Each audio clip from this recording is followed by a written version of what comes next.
To എവിസ്റ്റേഴ്സ്. ഇന്ന് July 31. ഇന്നത്തെ പ്രത്യേകത നിങ്ങൾക്ക് ഇന്ന് വേൾഡ് ഗ്രാമഫോൺ ഡേ ആണ്. അപ്പൊ എന്റെ വീട്ടില് കുറച്ച് ഗ്രാമഫോൺ പരിചയപ്പെട്ടാലോ? അപ്പൊ നമുക്ക് ഗ്രാമഫോണിൽ ഒരു പാട്ട് കേട്ടാലോ?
വെറൈറ്റി ഗ്രാമഫോണുകൾ എൻ്റെ വീട്ടിലുണ്ട്.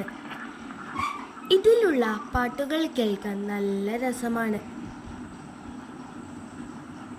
ഈ ഗ്രാമഫോൺ ഒരു വെറൈറ്റി ഗ്രാമഫോണാണ്. പണ്ടുകാലത്തെ കല്യാണ വീടുകളിൽ ആണ് ഇത് അധികവും ഉപയോഗിച്ചിരുന്നത്. ഗ്രാമഫോണിൻ്റെ മറ്റൊരു പ്രത്യേകത, ഗ്രാമഫോണുകൾക്ക് ഇലക്ട്രിസിറ്റി വേണ്ട. ഇത് ചാവി കൊടുത്താണ് വർക്ക് ചെയ്യുന്നത്. ഇത് ഗ്രാമഫോണിൻ്റെ ഡിസ്ക്. എൻ്റെ വീട്ടിൽ 50ഓളം ഡിസ്കുകളാണ് ഉള്ളത്. അപ്പോൾ ഗ്രാമഫോണിനെ കുറിച്ച് പറഞ്ഞത് എല്ലാവർക്കും ഇഷ്ടപ്പെട്ടു എന്ന് വിചാരിക്കുന്നു. ഷെയർ ചെയ്യുക, സബ്സ്ക്രൈബ് ചെയ്യുക. ബൈ.